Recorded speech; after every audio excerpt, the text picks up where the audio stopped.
Ready for this top 10 list? I am. Let's get it. Zach Ertz at number 10, Philadelphia Eagles. Dang, he's low. All right. Jonnu Smith at number 9, New England Patriots.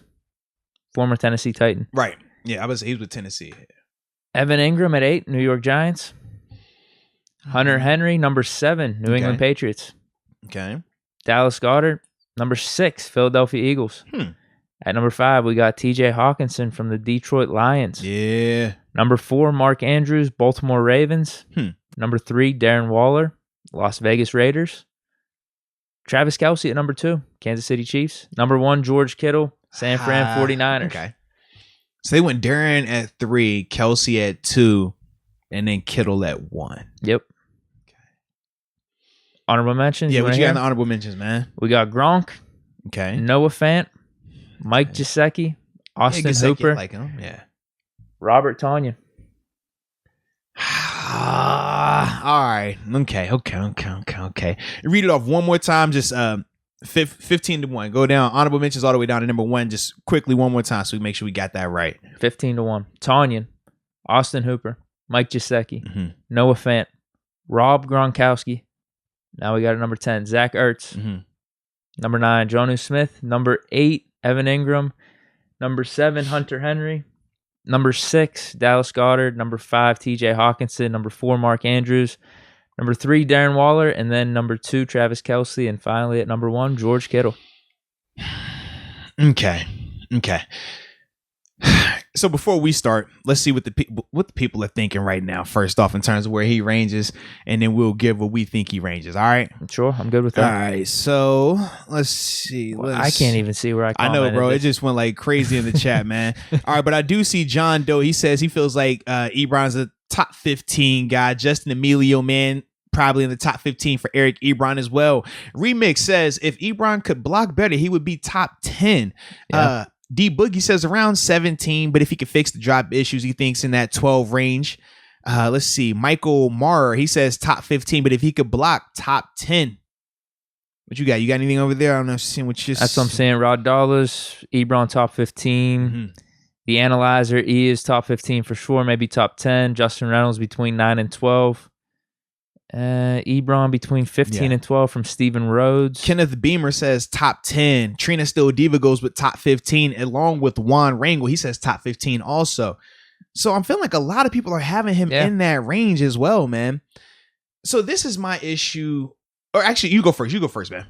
In terms of like how you view it, bro. Are we talking about Ebron or just Ebron initial impressions? Just Ebron more importantly, because we're going to, obviously, as the training camp continues to progress, we're going to deep dive into like our top 10 rankings and things like that. But with this one, more so just looking broad perspective, how does Ebron fall into this? It's tough because there's some pretty good tight ends. They are. And they definitely bring more to the table than just the receiving game. We've seen some Ebron slip-ups and blocking. We've seen That's a nice way to put that. Some slip-ups. We've seen some Ebron slip-ups. That is so... Also catching the ball. Look at my man Deke being politically correct in the building. He's had a couple slip-ups. Legit, though. And we talked about this. He's still a pretty damn good player. Bro, he still had, like, was it 560? 560 catching? Yeah, 560 basically. 56 5 receptions. touchdowns. 56 receptions, like 15 games. Dude, he has better numbers than, I want to say, than Jonnu. Definitely Jonnu. Jonnu's got more touchdowns. Yeah, but Jonnu has more touchdowns, but he has the better in terms of catches and yardage, though. And that was my thing with him. And I want to say some of these dudes were hurt. Like Goddard was hurt. No, true. He had a really good yards per game average. Like he was solid when he was in. Yeah. Hunter Henry. But doesn't availability play back into this conversation that we're talking about? If a guy played 3 games or was, not out there as often, like, I don't know. I think that's the thing. I think Goddard even still had more yards than him. I think he only played like 10 or 11 games. Now, I don't think necessarily top 10, but I do think like with some of these guys up here, man. It's tough because Hooper's good. Tonyan's good. I'd like to see him do that again. Gesicki's damn good. Like Gesicki's super good. I would have put the top 3 in the honorable mentions: Gronkowski, Fant, and Gesicki up in the top 10. Probably. I'd take Ertz off. This is my problem. I'd take Smith off. With Gronk, are we kind of hanging on? A little bit, but I still think he can do it. We saw in the playoffs. Because I just feel like I don't necessarily agree with taking Ertz off. I think Ertz with a better situation. You think about what he dealt with in Philly last year. It was cluster at times, man. Between figuring out the quarterback, between figuring out the O-line, between the he was hurt too. And he dealt with injuries. Absolutely. Like, to me, I think that he, if we're giving Gronk that type of benefit of the doubt and saying, well, he showed up in the playoffs, I definitely think that if Zach gets in a better situation, he could do that and probably more because I think that he's healthier as well. Gronk still had a good season, though. He did, though. He definitely I think did. he had like over 600 yards and 7 touchdowns. No, he looked good, man. Plus, at times he looked good, but at times he also looked old. Oh, he did. I thought he looked older earlier in the season, but then really started to come on in the end. Obviously, them bringing in AB helps. Right. Just everything was firing on all cylinders. So, that's my point is that when we're talking about Ebron, like even these dudes in the honorable mention, it's tough to just say with a big chest, oh man, I got to put Ebron over these guys because they could block. And he has that fundamental flaw. I'm glad you said that. It's not even about the drops because Evan Ingram had 11 drops last year, and some of these dudes, I was looking through their drops. Some of them are in the 4 to 5 range. Where's he? No, only 7. Only 7 on Pro Football Reference. I don't know what their gauge is. I thought it was more too. We'll take it. I thought it was more too. I definitely thought it was double digits. Wow. No, Evan Ingram has double digits though. They said 7. All like right, Kittle has 5. Like some of these dudes are in the 4 to 5 range. They really gonna have him at 7, man. See, this way you got 7. It's the blocking that kills them for these stats. Yeah, the blocking is the terrible. rankings. That's what it is. It's not as much the drops for me because Fant I think had 5 or 6. Fant, I mean, he's next level talent. Man. Hold on. What? They really said he had 7 drops, man. I swear to God. Am I forgetting something here? Yeah, 7 drops. Maybe we're just combining Deontay and Ebron's together. Is that what it is? Deontay has a ton. He's like led the league. Maybe that's what it is. I don't know. Maybe that's what it is, bro. Cause I just feel like I feel like I remember a lot more than that. But if it was only just 7, that's good. That means that problem has been fixing itself. So that's good. But the blocking definitely has to improve drastically, man. Does it just improve though? Like that at this point in his career? I don't think it does. I think we know who Ebron is. This is how you improve it. Ebron, you don't have to smash a guy's face off. I'm not asking you to do that.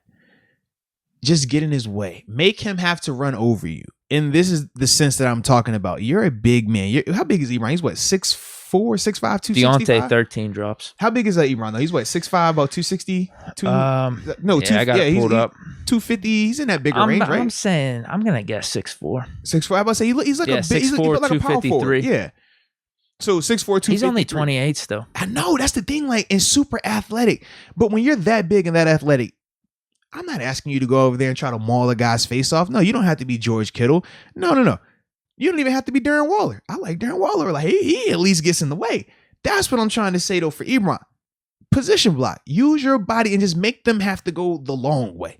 If you're on the backside of a block, don't allow the guy to just run right in front of you and you just, don't even, give up a little resistance. Don't look like you like it. That's the problem. Like, sometimes it look like he like getting beat when he's trying to block. We don't want that, man. Just get in the way a little bit. Put him just He's got a weird fetish. You know what I mean? It's like, oh, you knock me down. Yeah. Like, nah, man. Just get in the way. Like, because as a defender, I can tell you that it's been guys that we've known, man, this dude's not trying to block me. What was the tight end that was there before Ertz in Philly? Oh, my goodness. I'm drawing a blank on his name. Selleck? Yeah, Selleck, right? Brent Selleck, right? So, with Brent, and because we would always play him in the preseason. And we would know going into, man, Brent's he's not trying to hit like that. He was older by then too. He's not trying to maul nobody. But what Brent was going to do, he was just going to run at you and just fall. He's going to fall just to make you have to go around him. If he was cutting off block, if he's going to try to cut you off on the backside, you know he wasn't strong at that stage. He was just going to get in your way to make you have to go a little bit longer. And that's all we're asking from with Ebron. If he just does that, man, it's going to help him be a way better player and make the running game and everything look better, man. But that's the part you got to get better at, baby. Yeah, definitely. Because even those dudes in the honorable mentions, like Fant had better, I think he had better receiving stats. Worst case, they're comparable to Ebron. Same with Hooper. Yeah. Although his are a little bit worse, but I think he was hurt last year. Tonyan had 11 touchdowns. Like these dudes still have decent receiving stats. Not saying they're as good of a receiving threat just because of how the nature of the Steelers' offense is. Like Ebron's not the number one target. True. He's like I don't know what he's going to be this year, 4th or 5th maybe. Who knows? Because Najee Harris all of a sudden in the receiving game. Najee becomes probably the second or third option from when we're throwing the ball, man. But let's just say the receiving numbers are comparable with a bunch of these tight ends they have in this top 15. or most of them outside of like, the top 3 or 4. Mm-hmm. I mean, the blocking's the big thing. These dudes block, and they're more of an all-around tight end as opposed to Ebron. That's a big part of it. Yeah, all-around tight ends are key, man. Dude, Darren Waller at 3? You don't like him at 3? No. I like him a lot. That's you want to put him over Kittle? I can't. Because you want to bump up Kelsey to 1, huh? I'm flirting with it. Kittle was Kelsey's hurt a lot last year. I love Kelsey's game, man. I just think that he would, like, for what Kittle brings in terms of the combat catching and how dominant he is as a blocker, I still feel like Kelsey is the elite class of the receiving tight end in terms of how he is a matchup nightmare, like a legit headache. But when I look at Darren, I'm like, man, I done seen Darren cook some safeties. Ooh. It's a damn shame somehow we didn't sign him. Like, he was crazy, bro. Yeah, he was almost out of the league. I don't know how or why. It was crazy, man. I can't remember. Did he have some off-field? Like, I don't remember the storyline like that. But man, watching him, bro. Because I was watching him last night. The game they played against the Chargers, I want to say, and this is the game where he went off. He had like 100 and something yards. 12. He's like 12. It was 15 targets, 12 catches. Like, he balled out. Man, I'm watching. I'm just like, I was frustrated because literally the whole first quarter, Derek Carr took forever to even get him the ball. I'm like, what are you looking at? You have nobody else you're throwing the rock to, man. Get that man the rock. And he's over here blocking people, front side, back side. I'm like, man, this dude could be special in the right situation. They were talking about him on Hard Knocks. I remember that. He was like this unknown. He's like, man, he's on his last leg in the league. He didn't work out with the Ravens, and then he's with the Raiders. And then that season after Hard Knocks, he balled out for over 1,000 yards, and then he just did it again last season with over 100 receptions too, 9 touchdowns. Yeah, man. You're right. He was straight. Now, Juicebox said it was something like alcohol related as well. Like, they think that was going on with Darren, man, in terms of some of the issues he was dealing with. Okay. Yeah, because I knew it. You're right. It was something with they were like just questioning his commitment. Like, he wasn't showing up right. Yeah, things weren't adding up, man. Absolutely. You know who else is like that though right now? The cat that was in Tennessee, the O-lineman. It was like the first round draft pick from a year ago for them. He's dealt with some like off-field stuff and they cut him, right? Yeah, they did. But he's another player where it's like, if you can get him locked in, he is going to be a steal for somebody. But he was first round. Darren Waller was 6th round. That's nuts, right? It's crazy. But when I think of that, I'm just like, man, those type of dudes, like, you just never know. Legit dominant in the roughs, but it's worked out, man. But I'm a fan of his game. I like his game a lot, man. So I think we're all in agreement on Ebron then. Yeah, man. Borderline top 15. It's just tough to say with real confidence that he's ahead of a bunch of these dudes because of the blocking. Because they're just as good as receiving threats. Yeah, for the most part. That's what separates them, though. Yeah, but as just as a receiving threat, Ebron's probably top 10. It has to be. I mean, because a receiving threat. His routes, his combat catches. The thing is, he drops the easy ones. We said that he catches the hard ones, drops the easy ones. Oh yeah, he made some really good catches last year. Yeah, he's a matchup nightmare. He reminds me of Juju in terms of how they use him with their route tree. You didn't think about with Juju. Juju's not running crazy routes. You're going to get him matched up on a smaller guy. You're going to put that ball where he can go up and be a playmaker. That's the same way they get Ebron the rock. They're like, yo, it's going to be combat, but we're going to put it right where you can get it. And he's big. He plays like a basketball player. He looks like a hooper out there, man.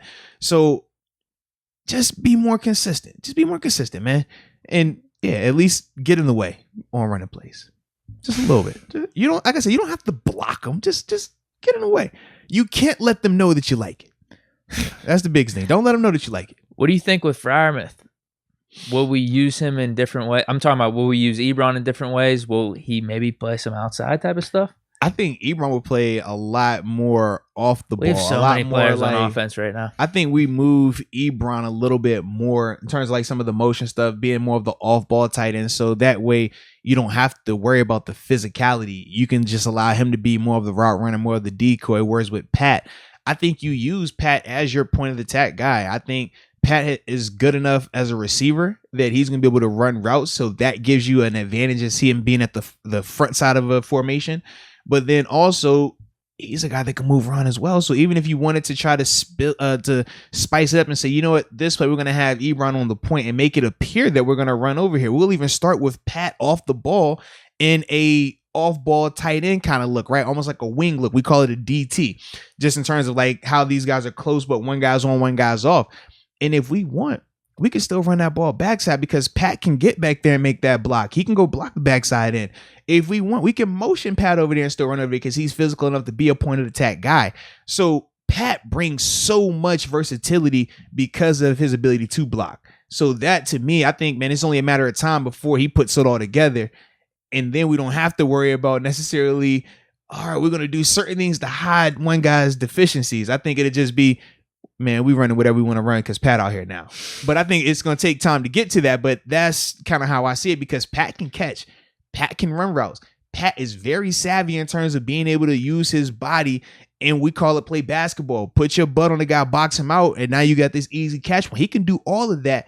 And he's also not just a guy that's going to play dead in the Western. No. He's a willing participant. He's trying to smash you when he run blocks. I've highlighted it in the film session we did on Pat. You can see it, man. He's trying to block you and not just make contact. He's trying to finish you. He's going to lock on you and drive his feet. You love to watch it as a defender. He would piss me off for a fact because I'll be the guy like, yo, the play is done. Stop blocking me. Like, we're about to fight. You know what I mean? Like, that would be my mindset with a guy like Pat. But I love that because he's a guy that's going to play through the whistle. And that's what you want, especially in run plays. So, yeah, man, it's only a matter of time for Pat, baby. Oh. It's only a matter of time for Pat. I heard Ebron, though, talking. It's like a little combo thing with them. You catching it, right? Yeah, like he's more pumped that, oh, man, we're going to be a great tight end duo. But you're thinking there's going to be a takeover. There might be a little mutiny or something. Hey, we're going to start our next show with 3 guests. We're going to have, me hosting, a co-host, and Deke. Yeah. Tag team. 3-way. And that dude going to be eyeing you up like, nah, I'm finna get you. I'm finna get you. Deke be over here like, yeah, man, it's all 3 of us, baby. This is love. Yeah. That dude be over here, all right. Okay, Deke. I got you, baby. You keep waiting on it. Ebron over here, hey, man. Tag team. Okay. Okay. Dude, this isn't something new you're saying. You were calling this months ago. They took him in a second. I said, man, they got a ton of other needs. Tight end wasn't the most pressing. Let's be real about it. It wasn't the most pressing. You take that man, you're taking him for a reason. Oh, he wasn't even on our radar, exactly. Really. I mean, we talked about it. We're like, this would be cool. It was a wish list. We said, it'd be really cool. Got it great. Yeah. Because we were really high on Pat, too. Mm-hmm. I was singing the praises, man. Yeah. Where's Pitts on this list, though? I'm surprised he didn't sneak in honorable mention somehow. Honestly. He's a wide receiver, man. Leave him alone, man. You got to be at least 250 to be out here in this convo, man. And I think he doesn't meet that. That man's a little guy. He's a wide receiver, man. Is that all we got for I think it is tight end rankings? And Ebron?